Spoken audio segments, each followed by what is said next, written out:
2 Samuel chapter 11. And it came to be, at the turn of the year, at the time sovereigns go out to battle, that David sent Joab and his servants with him, and all Israel, and they destroyed the children of Ammon, and besieged Rabbah. But David remained at Jerusalem. And it came to be, at evening time, that David rose up from his bed and walked about on the roof of the sovereign's house. And from the roof he saw a woman bathing, and the woman was very good to look at.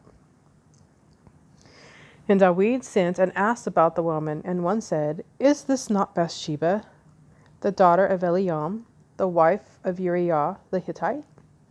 And David sent messengers to fetch her, and she came to him, and he lay with her, for she was cleaning herself from the uncleanness, and she returned to her house. And the woman conceived, and sent and informed David, and said, I am pregnant.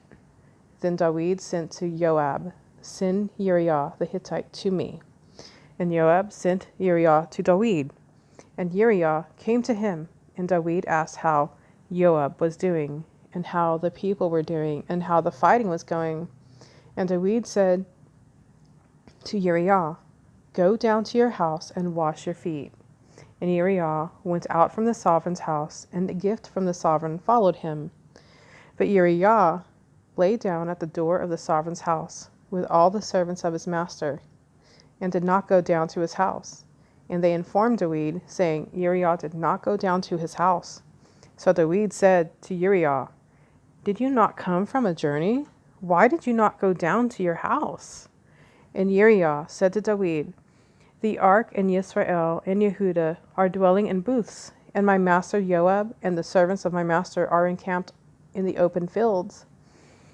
And I should go to my house to eat and to drink and to lie with my wife?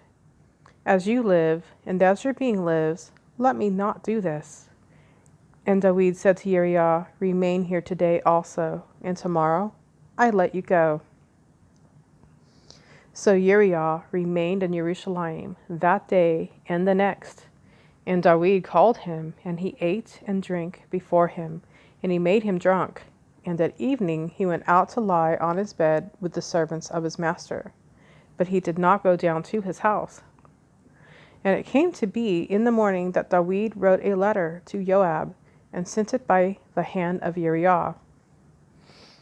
And he wrote in the letter, saying, Set Uriah in the front of the toughest battle, and you shall turn away from him, and he shall be stricken, and shall die. And it came to be, as Joab watched the city, that he appointed Uriah to the place where he knew there were brave men.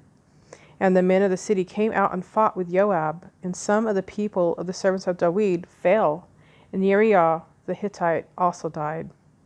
And Joab sent and reported to David all the events of the battle, and commanded the messenger, saying, When you have finished reporting all the events of the battle to the sovereign, then it shall be, if the sovereign's wrath rises, and he says to you, Why did you go so near to the city when you fought? Did you not know that they would shoot from the wall? Who struck Abimelech, the son of Jerubbaal? Was it not a woman who threw an upper millstone on him from the wall, so that he died in the bets? Why did you go near the wall? Then you shall say, Your servant Uriah the Hittite is also dead. And the messenger went and came and reported to David all with which Joab had sent him. And the messenger said to David, The men have been mighty against us, and came out to us in the field, but we drove them back as far as the entrance of the gate. And the archers shot from the wall at your servants, and some of the sovereign's servants are dead, and your servant Uriah the Hittite is also dead. And David said to the messenger, Say to Joab, Do not let this matter be evil in your eyes, for the sword devours one as well as another. Strengthen your attack against the city, and overthrow it, and strengthen him. And the wife of Uriah heard that Uriah her husband was dead, and she lamented for her husband. And when her mourning was over, David sent and brought her to his house, and she became his wife and bore him a son. But the deed that David had done was evil in the eyes of Yahuwah.